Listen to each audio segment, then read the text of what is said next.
Hello, Annyeonghaseyo, Namaste. My name is Janesh Nair and I work as the Regional Director for Gbc Mumbai, which is Gyeonggi Business Center. We have been doing a lot of work with SMEs and a lot of promotion activities for the last 15 years.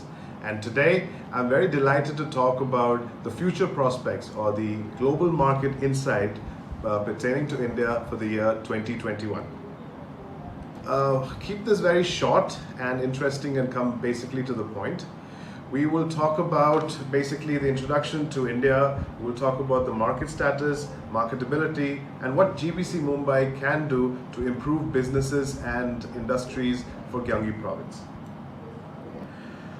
I'm sure that you've heard a lot about India in terms of the kind of growth that we're experiencing, the kind of challenges. But one of the most interesting things is almost about 18% of the world's population is located in our country, India.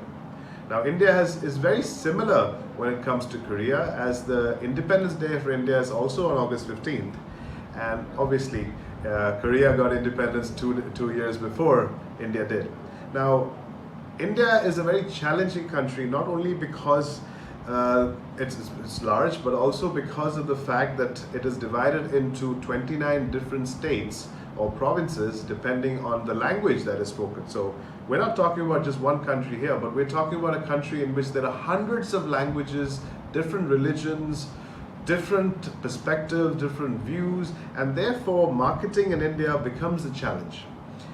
Our population is currently about 1.35 billion, and we share our borders with a lot of countries which we are currently in tension with, such as China, Pakistan, and others. I feel that the kind of growth that India has been experiencing the last 20 years, it has not seen in the 70 years of its independence.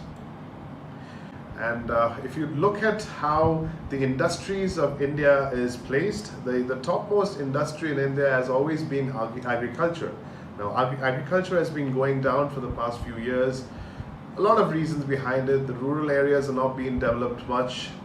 I mean, the urban areas have been converted into rural areas. The agricultural land is less. And moreover, a lot of developments in agriculture has not been happening in terms of fertilizers or having machinery equipments of agriculture coming in. Now let's look at the current issues in the market which is affecting the economy of India. Now, the biggest issue as of now, or the recent issue apart from all other tensions, is COVID. Now, COVID-19 has created a lot of issues in India, especially because we are not able to contain the virus. One of the reasons behind this is the density of population in our cities and lack of knowledge about COVID, and also lack of testing. But whatever the situation is, right now we are looking at about 6 million cases all over India. This has impacted not only the health and the wealth of people, but also businesses, education, and every aspect of life. Another issue which is worse than COVID-19, which came from China, is China itself. Last few months, India and China have been having a lot of disputes in their borders. A lot of disputes and fights between soldiers have broken out in the bordering territory, and which has turned into an anti-China issue in terms of the perception of Indian people about China. We are also looking at boycotting a lot of Chinese products, and people have developed this need to use other countries' products rather than China. Now, China, as you know, has been one of the biggest suppliers to India in terms of everything, in terms of chemicals, in terms of automobiles, in terms of parts, whereas Korea has been focusing on technological products such as telecommunications or mobile industry or the auto industry. So the question remains, can Korea play a huge role in compensating the kind of products that are coming in from China? Now, this is something that is there for debate, but I personally feel to an extent of 20% of the products that have been exported by China can be substituted by Korea. Now, again, one of the reasons that we have been choosing China over other countries is because of the pricing model. Now, in these coming years, we have seen that people's attitude have changed in terms of buying quality products rather than a low-cost product. Now, this is where we have a huge advantage when the product comes in from Korea. A couple of years back, India and Korea have signed a free trade agreement known as CEPA. Now, CEPA limits the custom duty on a lot of products. Thereby, if the product is of Korean origin, then there is almost 0% duty in terms of import. Now, in this condition where COVID has impacted all the industries, I feel that GBC Mumbai or Gyeonggi companies can actually have huge benefit in entering the market right now. One of the most sought out products in this particular time has been COVID related products, and I'm happy to say that a lot of companies from Gyeonggi have been supplying the test kits which are used in India. Now, let's look at how COVID-19 has changed the way that we live, and especially how the lives of Indian people or the Indian consumer has changed. We were not able to go out to purchase goods. We were not able to actually go out and do shopping. Therefore, the online shopping industry was the best way. Now, last 6 months, the percentage of products purchased online has doubled. Now, this has got to do with the fact not only because there are a lot of improvements in the tech industry when it comes to mobile connections. Now, we have about 448 million users. Okay, that is about 10 times the population of Korea is the number of people who use mobile phones in India. Now, the shopping has changed in a lot of ways, and one of those ways is that people are able to order groceries, products, fashion wear, electronics, everything online at favorable pricing. So this has been a huge opportunity of change for India. Another factor that has influenced the purchase online is demonetization. We have withdrawn a lot of high value currency 2 years back, and therefore there has been a huge shift from cash purchases to online or card or bank transfer purchases. Furthermore, the Indian government has brought in something called as UPI, which is a linked platform to make payments easily just by using your mobile number. Now, these kind of factors combined along with COVID has given rise to the e-commerce industry in a very revolutionary way.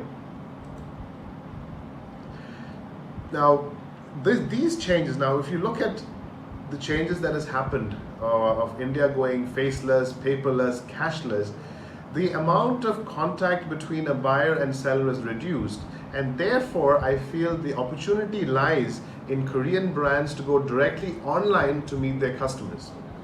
GBC Mumbai has also been focusing on bringing a platform to link manufacturer directly to customers through online platforms. So in the coming few years, I see manufacturers directly selling to the customers. So therefore, you can omit the importers and distributors and give a favorable pricing to the Indian consumer.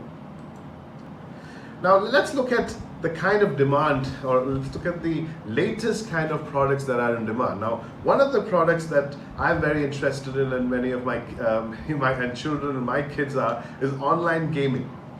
Now, the gaming industry is really advanced in Korea, and Indian gaming industry is gradually coming up.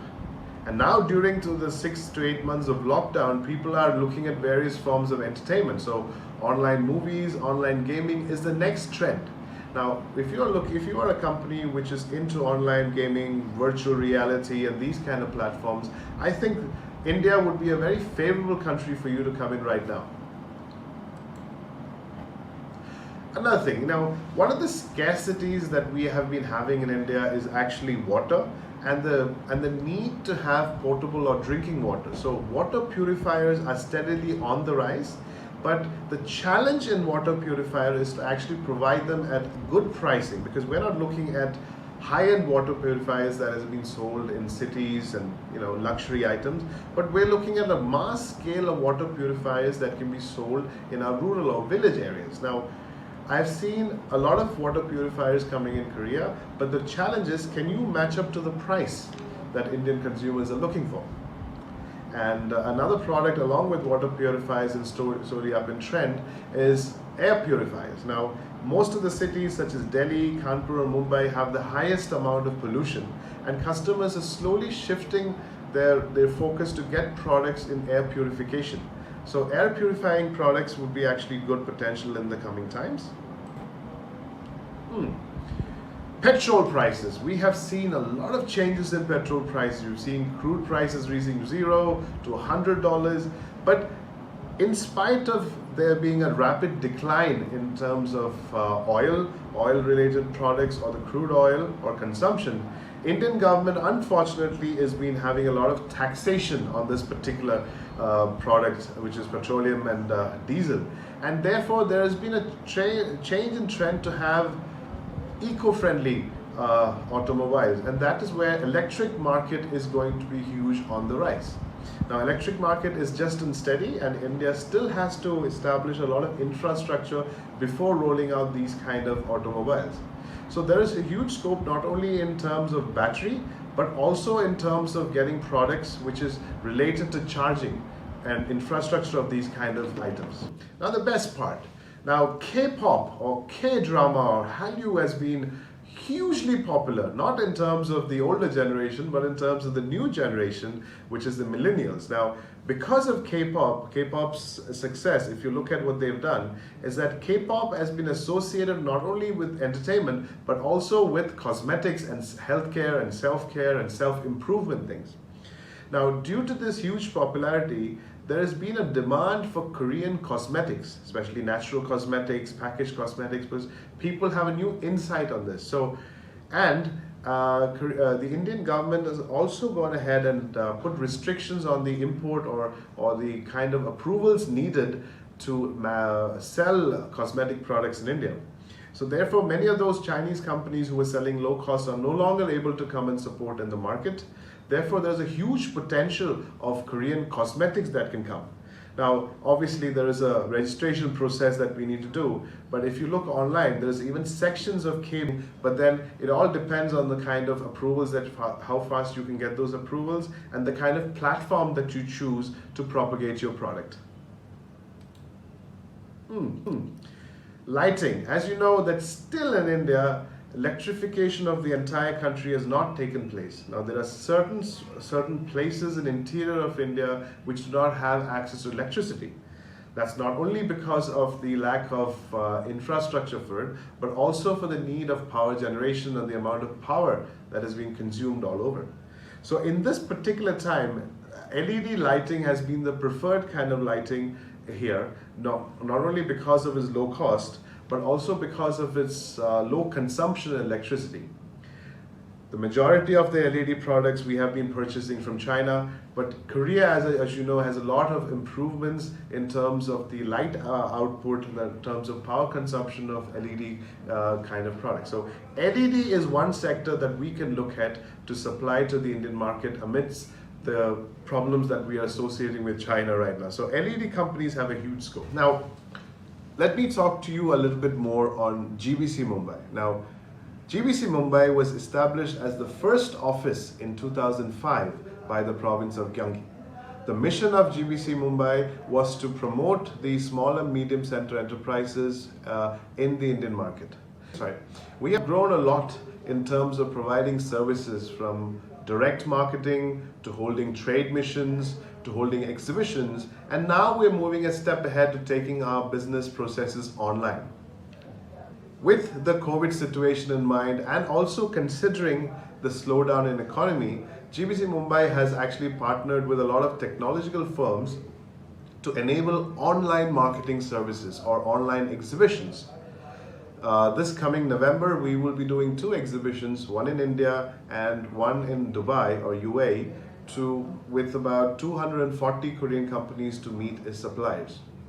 We know that the buyers are still at a starting stage to use online platforms, but the kind of growth that the online platforms is seeing is that more than 20% growth on an annual basis in terms of buyers searching for products online.